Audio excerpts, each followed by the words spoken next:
Livro do profeta Joel, capítulo 2, verso 21. Faço a leitura na versão Nova Almeida atualizada da Bíblia Sagrada. Não tenha medo, ó terra, alegre-se e exulte, porque o Senhor faz grandes coisas. Amém? Até aqui. Alegre-se, o Senhor faz grandes coisas. Paizinho querido, quero te louvar e te agradecer. Obrigado por este momento tão singelo, tão expressivo, tão único nas nossas vidas. Obrigado, Senhor. Só temos que te agradecer, Pai, por nos dares a oportunidade de cultuar, cantar, entregar o nosso culto, nos envolver com os atos de culto e ainda receber do Senhor. Eu te agradeço, eu peço-te que venhas mais uma vez abrir o nosso entendimento, ó Deus, para recebermos a Tua palavra e compreendermos a Tua mensagem, e que esta palavra encontre lugar nas nossas vidas, que a unção que está neste lugar seja um diferencial em nós hoje à noite, em nome de Jesus. Usa-me para o louvor da Tua glória, para comunicar somente aquilo que o Senhor já preparou. Abençoa-nos, abençoa-nos, Pai, em nome de Jesus Cristo. Amém, amém. Alegre-se, o Senhor faz grandes coisas. Em junho desse ano de 2020, o Ministério da Agricultura aqui do Brasil emitiu um alerta sobre uma nuvem de gafanhotos que estava deixando a Argentina e vinha na direção do Uruguai e do Brasil.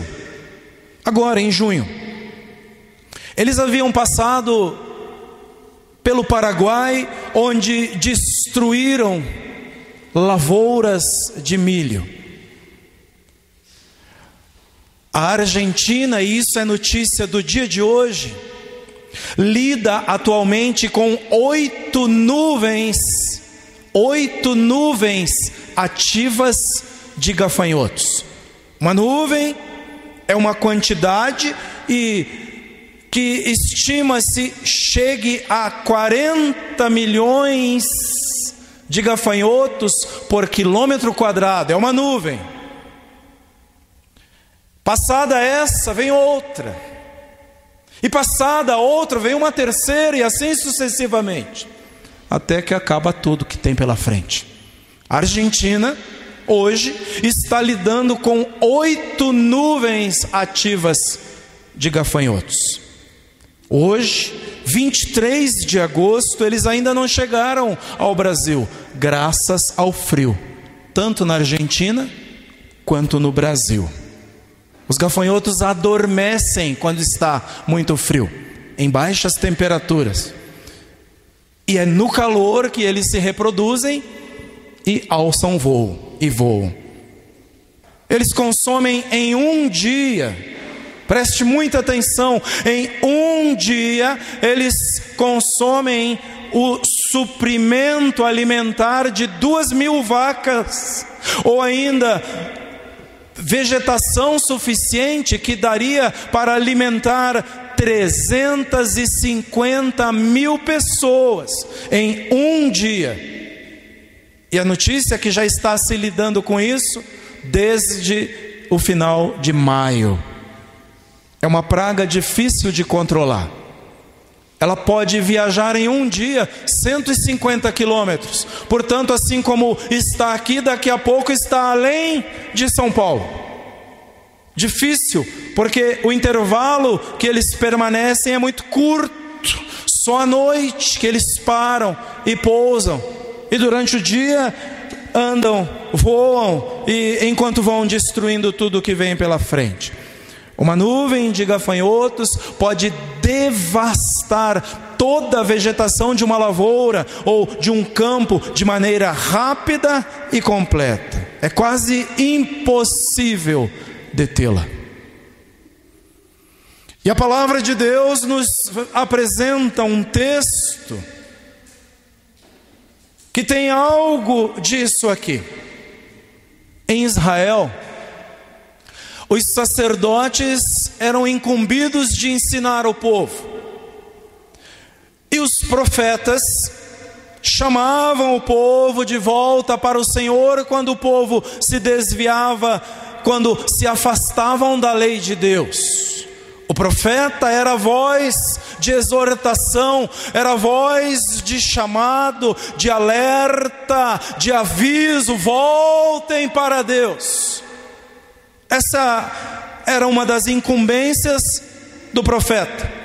Mas eles também interpretavam os acontecimentos da história à luz das Escrituras, à luz da palavra de Deus. E os profetas, portanto, ajudavam o povo a entender, a compreender a vontade do Senhor para a vida deles, para a vida da nação.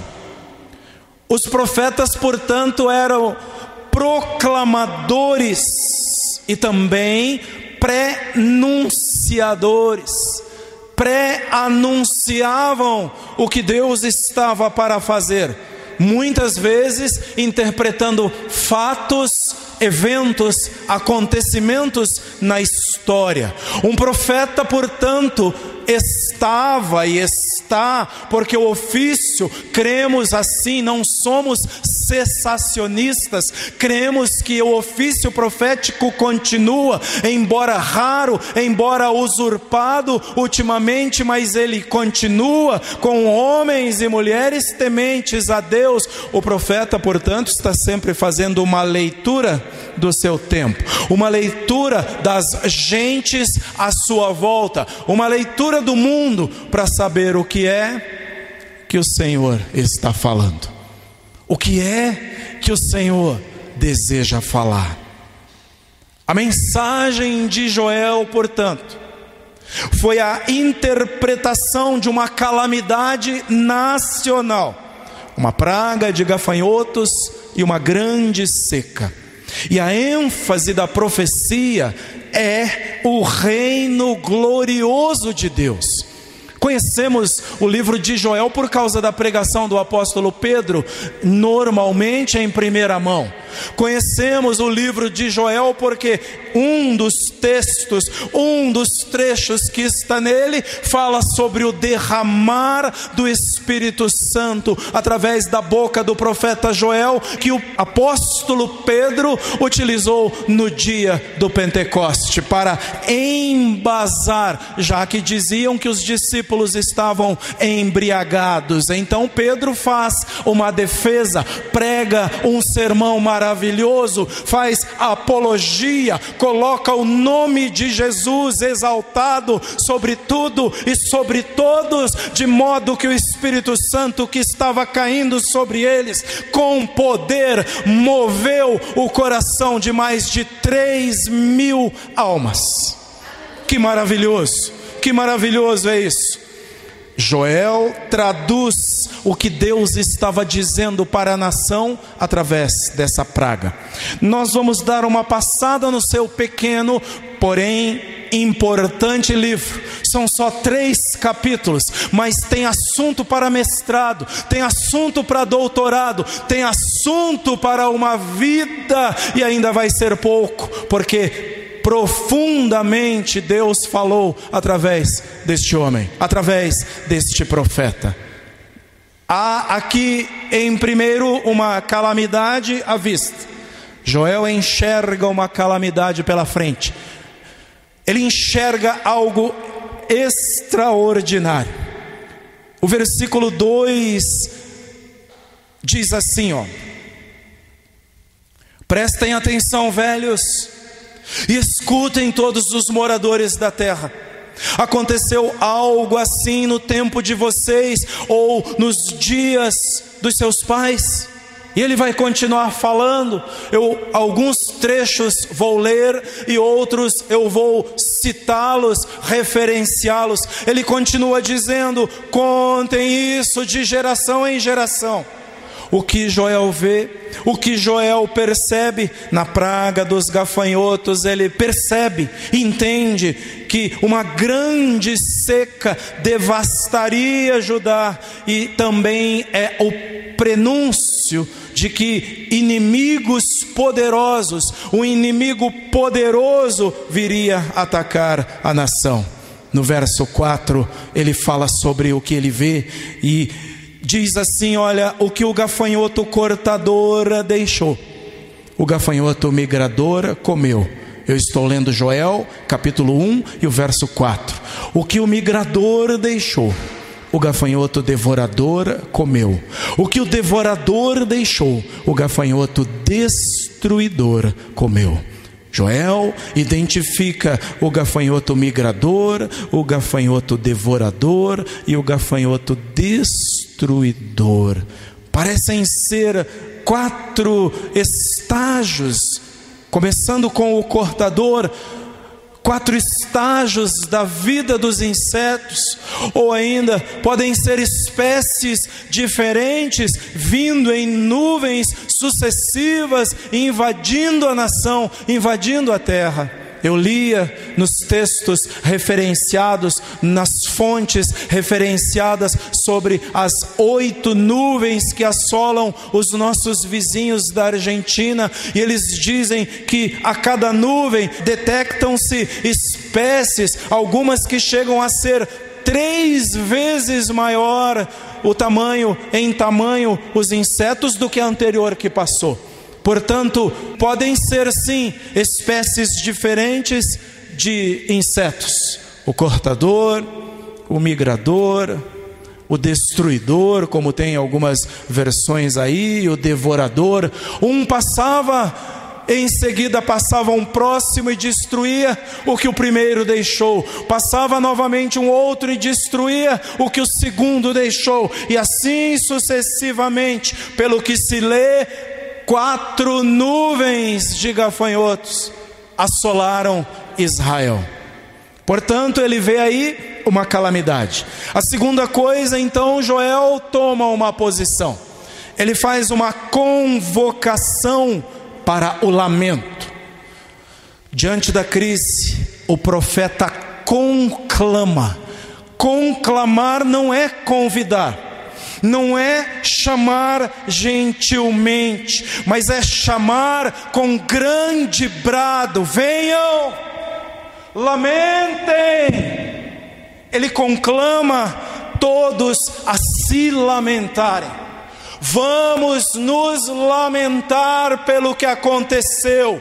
Isso é coisa para chorar diante do que está acontecendo, porque diz o verso 2, ele faz em tom de pergunta: isso nunca foi visto.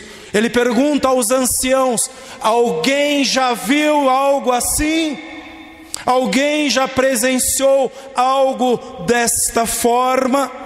Ele começa convocando os anciãos, velhos e também jovens. Os anciãos eram experientes. Joel pode ter a sua palavra confirmada por eles. Eles eram também cidadãos respeitados na terra. E voltando ao versículo 2, ele diz, eu extraio algumas partezinhas: prestem atenção, velhos, prestem atenção, anciãos. Aconteceu algo assim no tempo de vocês, ou nos dias de seus pais? O verso 3: contem isto aos filhos de vocês, que eles o contem aos filhos deles.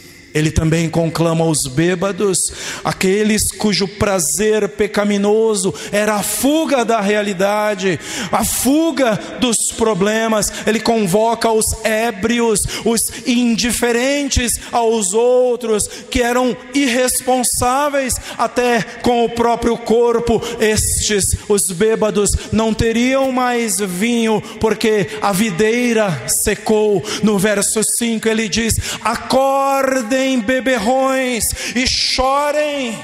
Lamentem todos vocês que gostam de vinho por causa do vinho novo, pois foi tirado da boca de vocês. A situação é desesperadora. Lamentem, clama Joel. No verso 8 ele diz: pranteiem como uma virgem em vestes de luto, que se lamenta pelo noivo da sua mocidade. Pranteiem com uma das situações mais difíceis que pode acontecer a uma pessoa, a de perder o seu cônjuge, quando o casamento ainda não foi consumado, às vésperas de acontecer. Pranteiem como a virgem que veste luto e lamenta pelo noivo que se foi.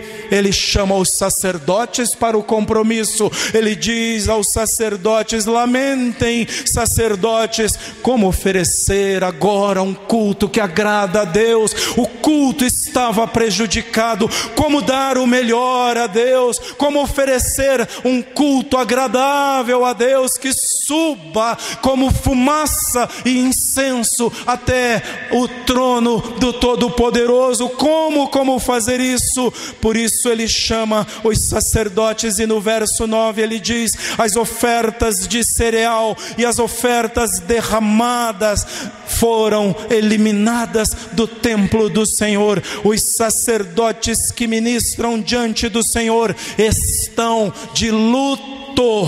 Lamentem, diz ele. Ele chama o homem do campo, ele chama o lavrador, ele chama o agricultor. Lamentem, agricultores, não terão vinho. A dieta básica dos judeus, no verso 11 diz: fiquem envergonhados, lavradores. Lamentem, vinhateiros, por causa do trigo e da cevada, porque a colheita foi destruída. Há um ensino na profecia de Joel: diante de calamidades, com choro e pranto, vamos à presença do Senhor. Lamentem com choro e com pranto na presença do Senhor. Lamento gera humilhação, lamento gera humildade. Enquanto eu lamento, eu me coloco na posição de quem é humilde. A terceira coisa que acontece aí é que há uma chamada ao arrependimento.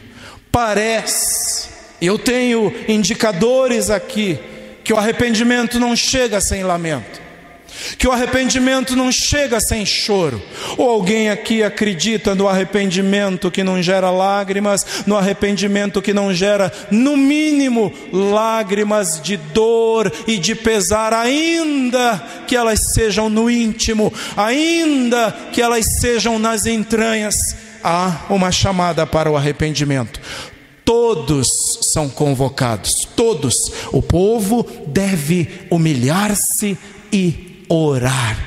Vejam, isso era um conselho do próprio Deus, porque no segundo livro das Crônicas, capítulo 7 e no verso 14, o próprio Deus instruindo Salomão, que acabara de construir um templo para Deus, habitação para o Altíssimo na terra, onde ele se manifestaria, ele o aconselha, ele o instrui: se eu fechar os céus, se eu fizer parar a chuva, é o Senhor falando, é Deus falando. Se eu enviar a seca, então, segunda de Crônicas 7:14, se o meu povo, que se chama pelo meu nome, se humilhar e orar, me buscar e se converter dos seus maus caminhos, eu ouvirei dos céus, perdoarei os seus pecados e sararei a sua terra. Lamento, humilhação, oração, busca e conversão dos maus caminhos provocam inevitavelmente a reação de Deus em seu favor, a reação de Deus em favor da nação, em favor da igreja. E ele começa chamando os sacerdotes: vamos nos arrepender. Ele chama os sacerdotes em Joel 1 e o verso 13: sacerdotes, vistam roupa feita de pano de saco e pranteiem. Ministros do altar, que certamente eram os levitas, os adoradores, responsáveis não só por cantar, mas por cuidar do templo, cuidar das coisas do templo, cuidar das coisas de Deus, dos utensílios e de tantas outras coisas mais. Ministros do altar, lamentem. Ministros do meu Deus, venham e passem a noite vestidos de panos de saco, porque no templo do seu Deus não há mais ofertas de cereais e libações ou ofertas derramadas. Lamentem, sacerdotes, lamentem, levitas, lamentem, ministros. O culto está prejudicado. Não há como nem o povo trazer ofertas, nem ofertas para o sacerdote oferecer a Deus. Como cultuar? Como agradar a Deus? E ele continua chamando agora todo o povo para o arrependimento. Joel 1,14: proclamem um santo jejum, convoquem uma reunião solene, reúnam os anciãos e todos os moradores desta terra na casa do Senhor seu Deus e clamem ao Senhor. Reúnam-se e clamem, reúnam-se e busquem. Olha só, em situações de calamidade, lamentem e arrependam-se, lamentem, humilhem-se e clamem ao Senhor. Essa é a saída, e é isso que o profeta Joel está apontando. Aleluia. Que mais tem aí? Joel detecta: o dia do Senhor está próximo. Vejam, Joel enxerga na calamidade não um acidente natural, mas ele enxerga o prenúncio do grande e terrível dia do Senhor, que está lá em 2:31, quando ele fala desse dia também. E aqui no capítulo 1, no verso 15, ele diz: ah, que dia! Porque o Senhor, o dia do Senhor está perto, e ele vem como destruição da parte do Todo-Poderoso. Que dia, diz Joel?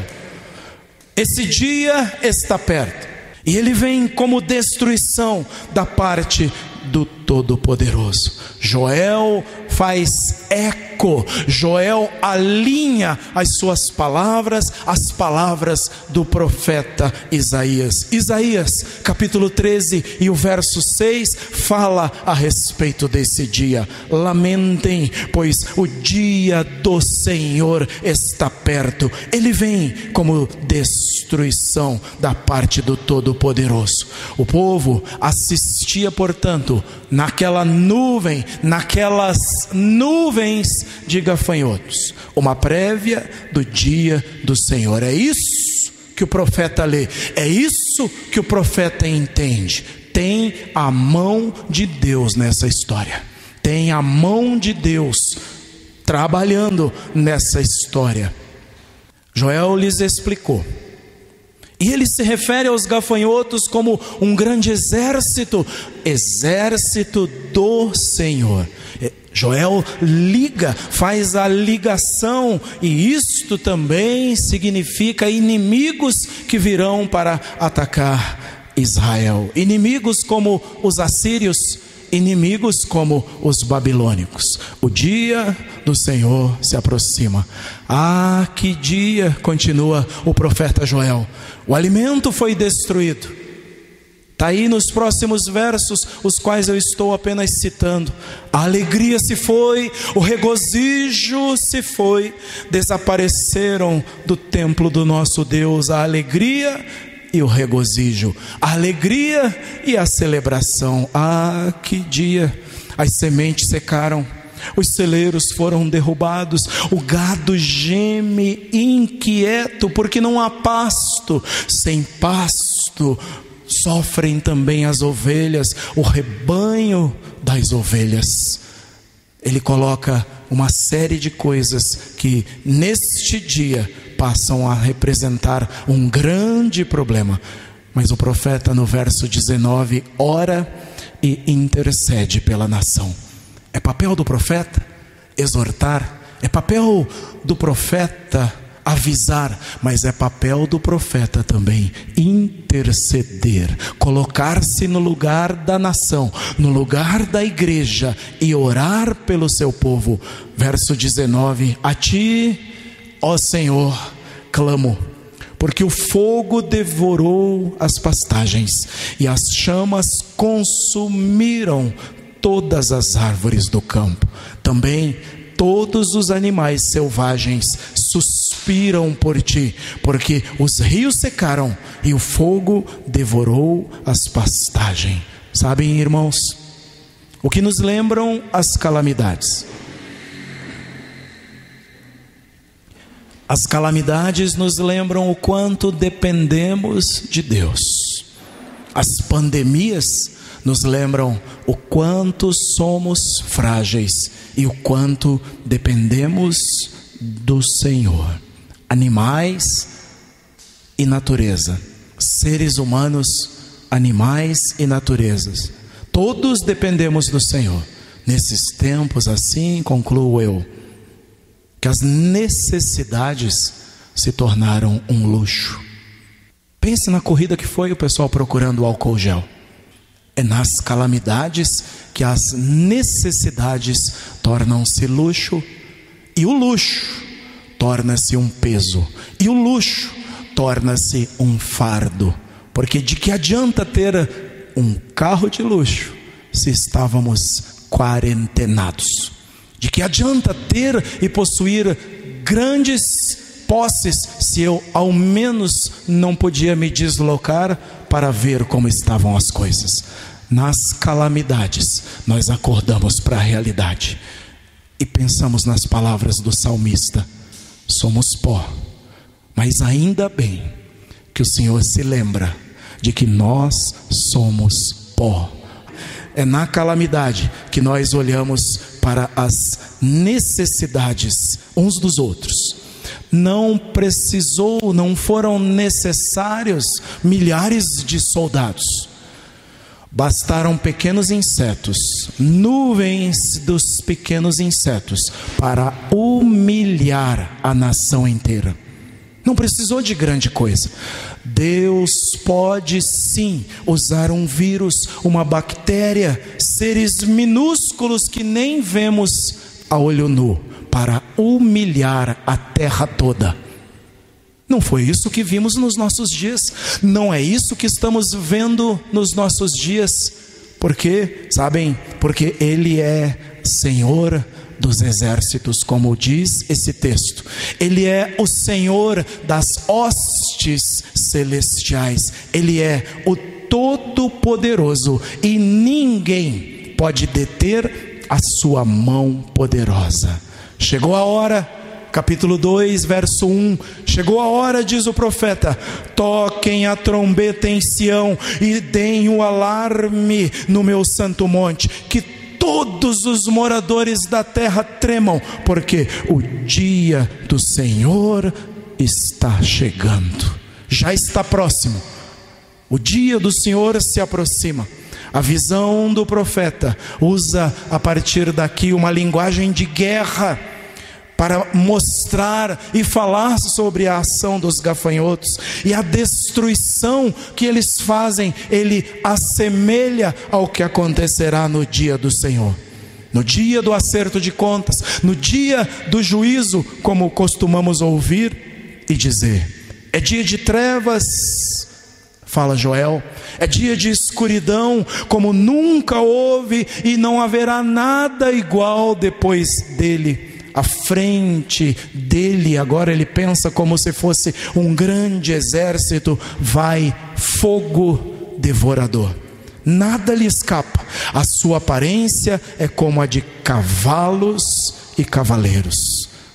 Capítulo 2 ainda, a partir do verso 5, eles fazem muito barulho Com um estrondo semelhante ao de carros de guerra, eles vêm saltando nos altos dos montes. Os cavalos não podiam subir e atravessar certos montes, mas os gafanhotos não estão limitados pela altura, não estão limitados pelo terreno, portanto eles saltam sobre altos montes. Dá para ouvir, diz Joel, o estalar da destruição, pois vem crepitando como chamas de fogo que devoram a palha. Quem aqui se lembra do barulho do fogo? Quem aqui se lembra do barulho que o fogo faz quando ele está pegando? Ele vai dando estalos, ele vai crepitando, diz Joel. Olha que imagem vívida. Ele diz, é assim que vai acontecendo enquanto os gafanhotos vão comendo,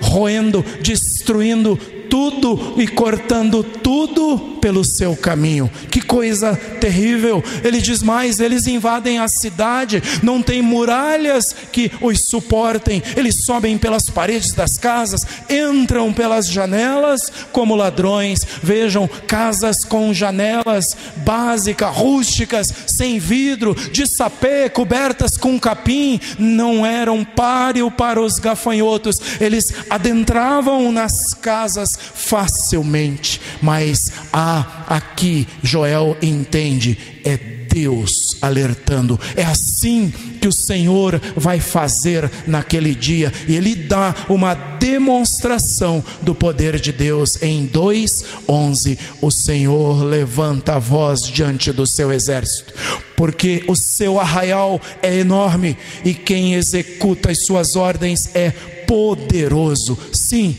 grande e muito terrível é o dia do Senhor. Quem o poderá suportar?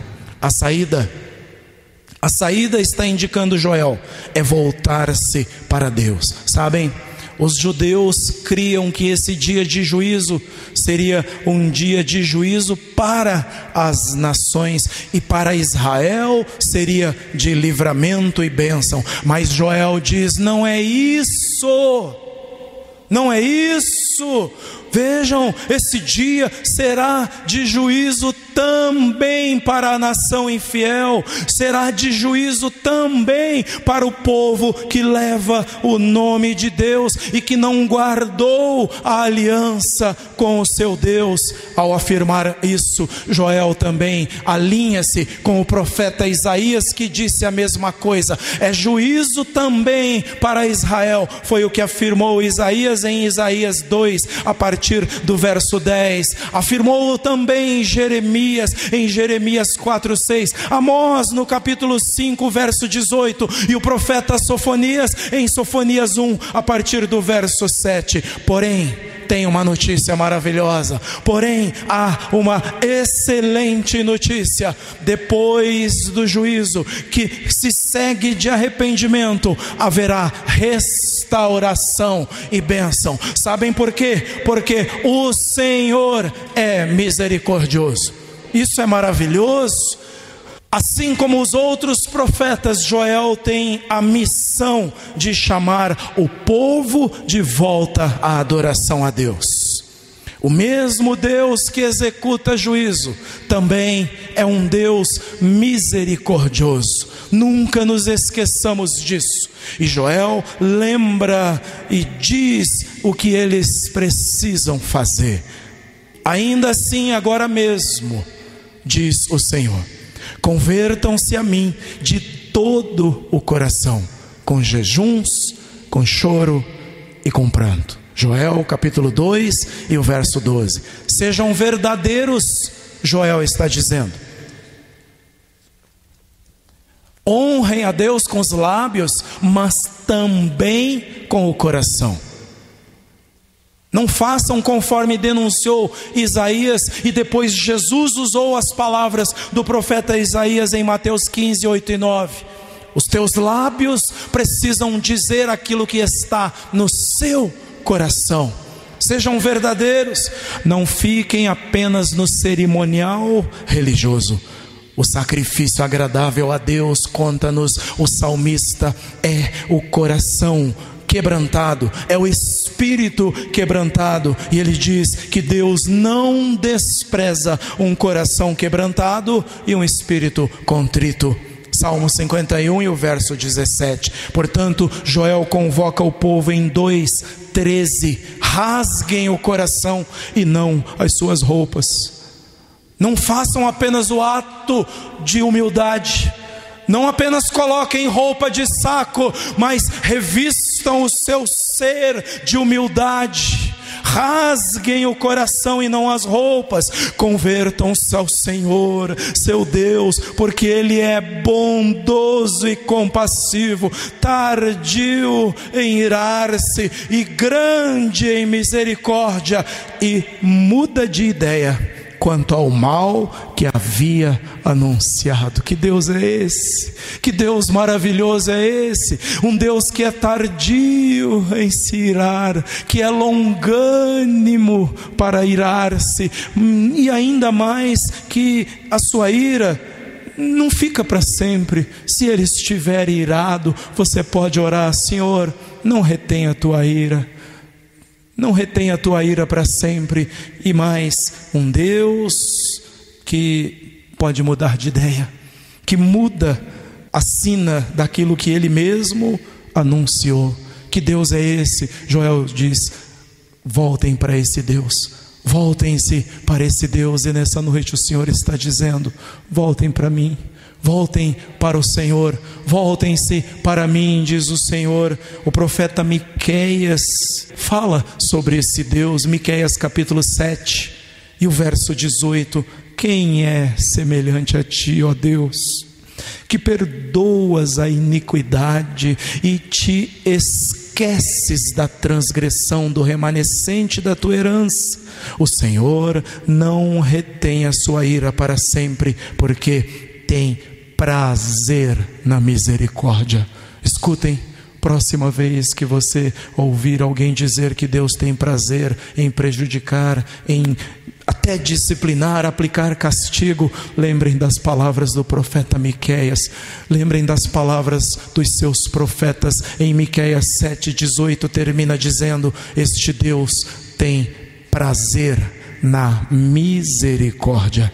Deus é a única esperança para o seu povo. E o que eu lhes digo essa noite, repetindo o que diz Joel em Joel 2:14: quem sabe ele não voltará atrás e mudará de ideia, e ao passar deixe uma bênção para que vocês possam trazer-lhe ofertas de cereais e libações ao Senhor, o seu Deus. Quem sabe o Senhor não muda de ideia se nós nos humilharmos, prantearmos e clamarmos com toda a força do nosso ser.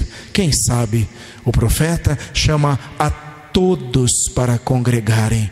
Todos para congregarem. Ele vai continuar dizendo nos próximos versos: toquem a trombeta, reúnam o povo, os anciãos, todos, as crianças e até aqueles que ainda mamam no peito. Ele diz: noivo e noiva, interrompam a lua de mel, venham todos, cancelem tudo, chorem os sacerdotes e orem, conforme os versos que estão de 15 a 17. Poupa o teu povo, Senhor. Não faças da tua herança um objeto de deboche entre as nações, porque hão de dizer: onde está o Deus deles? Esse Deus é muito misericordioso, e essa é toda a nossa esperança. Há uma promessa de cura, de restauração e de restituição pelos versos que se seguem. Joel olha para a invasão e sabe, e diz que por amor Deus vai sarar a sua terra, vai restaurar e vai abençoar o seu povo, e aí haverá abundância de alimentos e fim da vergonha. Quem não deseja um tempo desses, não é?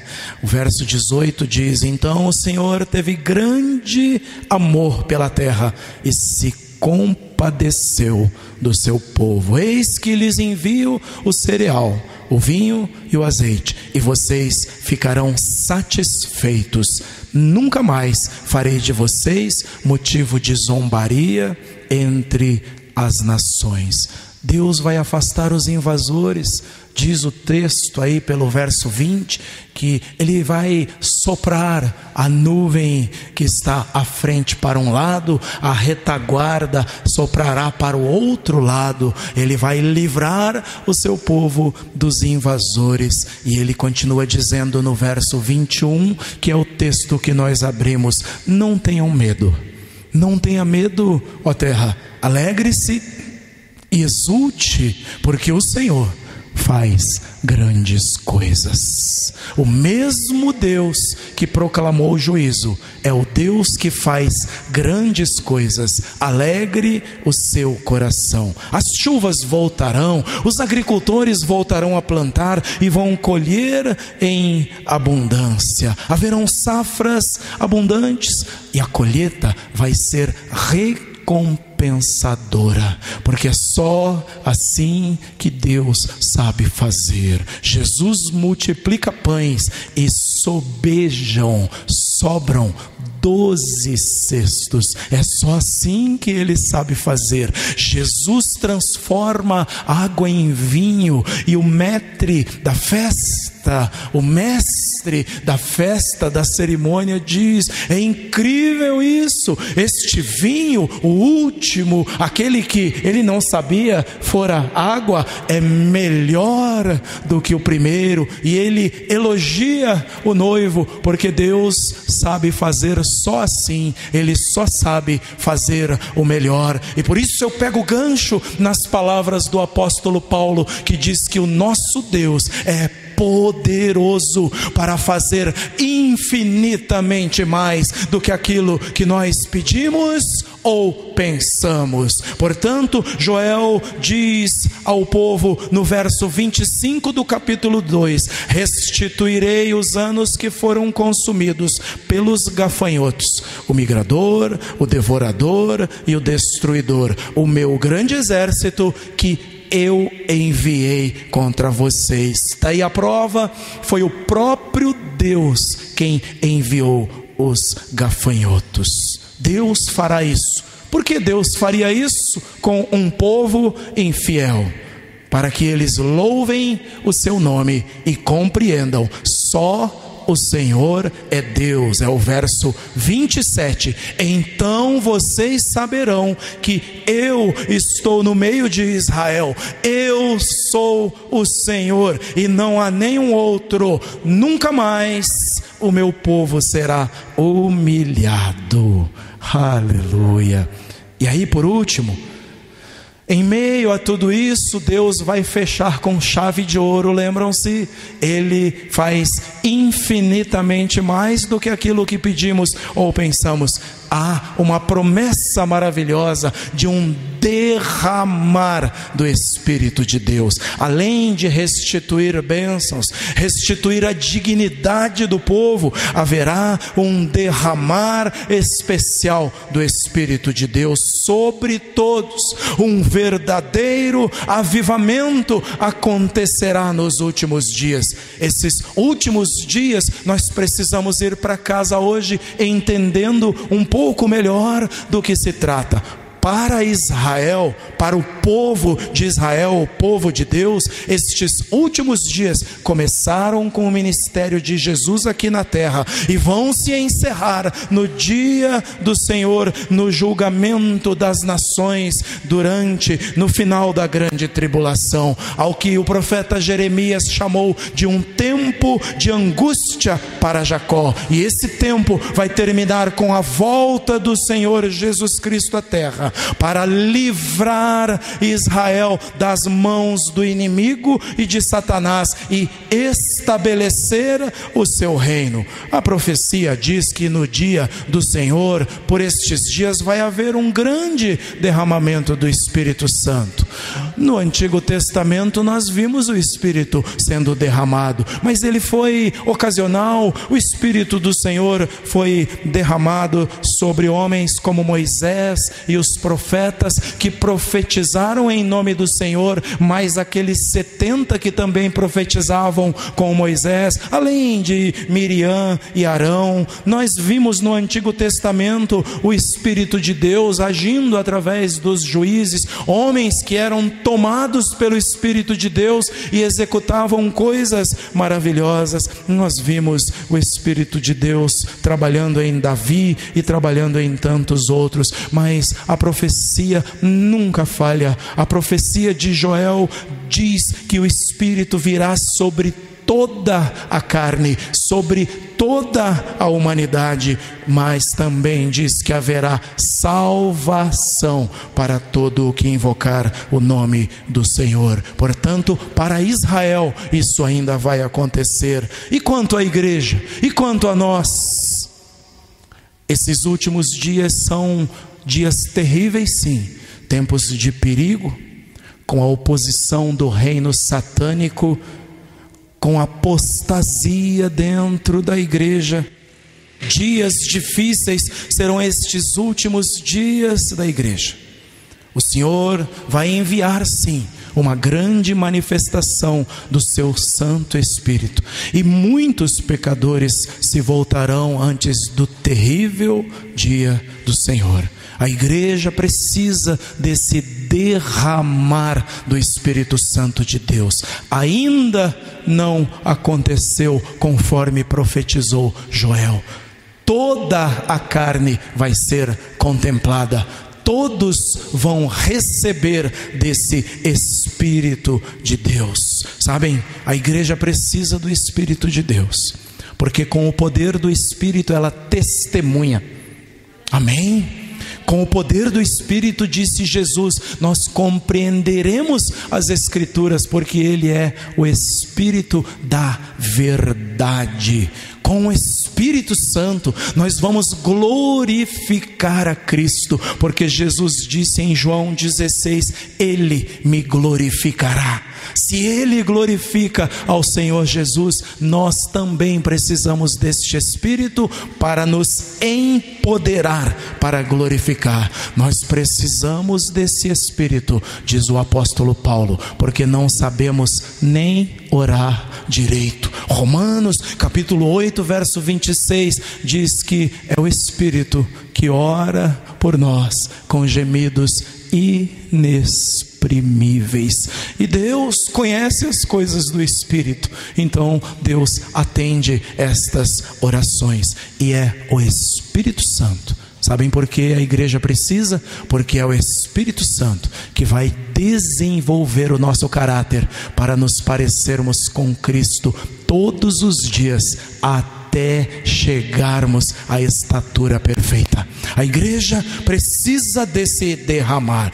É esse avivamento especial do qual falou o profeta Joel. Quando isso acontecer, saibam, o Senhor está às portas. Quando isso acontecer, o Senhor está chegando. Vejam. E acontecerá, verso 28 e 29, que depois disso, depois da restauração anunciada por Joel, derramarei do meu Espírito sobre toda a carne, sobre toda a humanidade. Os filhos e as filhas de vocês profetizarão, os seus velhos sonharão e os seus jovens terão visões. Até sobre os servos e servas derramarei do meu Espírito naqueles dias. Ah, como eu almejo por este tempo, como almejamos por este dia. Mas quando você vir isso acontecer, o Espírito de Deus derramado sobre toda a carne, sobre a terra, o Senhor está às portas, porque sem o Espírito de Deus não glorificaremos o Senhor. Sem o Espírito de Deus não testemunharemos do Senhor. Sem o Espírito de Deus não sabemos nem como orar direito. Todos os que quiserem, sem distinção de sexo, de raça, de status social, toda a terra, filhos, filhas, velhos, jovens, todos empregados, todos receberão, todos serão cheios do Espírito Santo de Deus.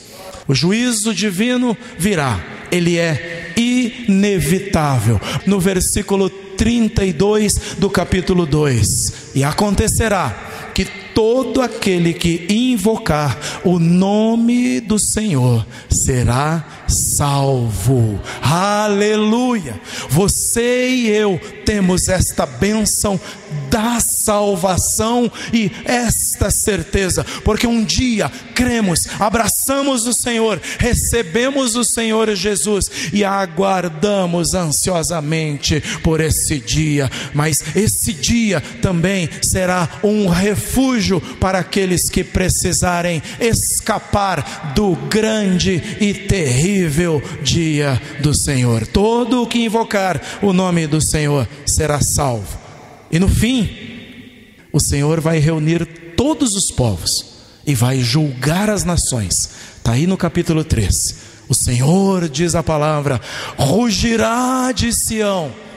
Finalmente o leão vai rugir do trono, como nós cantamos.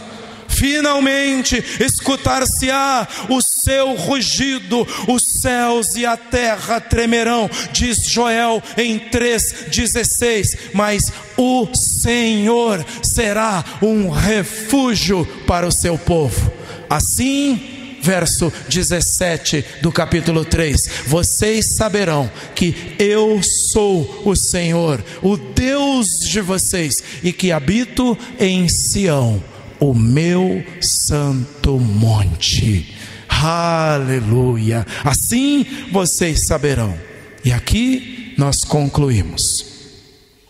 Hoje o mundo está assolado por secas, por fomes, pestes de todo tipo, por epidemias assustadoras como esta que estamos vivendo e passando. Terremotos, enchentes e outras catástrofes naturais. Tudo isso afeta o mundo inteiro. Tudo isso afeta a economia global. No entanto, poucos estão se perguntando: o que é que Deus está dizendo? O que é que Deus está nos dizendo? Sejam profetas para o seu tempo. Sejam profetas assim como Joel para o seu tempo. O cristão não anda como quem é alienado do que acontece à sua volta. O cristão lê o seu tempo, lê as pessoas, lê o que está acontecendo e percebe: é Deus falando, é Deus cuidando, é Deus preservando. O que é que o Senhor está te dizendo nos dias que estamos vivendo? O que é que o Senhor está nos dizendo no tempo que nós estamos vivendo? Como Israel, sabem como vamos nos aperceber disso? Voltemos para o Senhor, confessemos os nossos pecados a Deus, voltemos arrependidos e clamemos ao Senhor, pois o Senhor é grande, fez e fará grandes coisas. Amém? O que é que Deus está nos dizendo? Fique de pé, por gentileza. Orianda baço. Arabaia.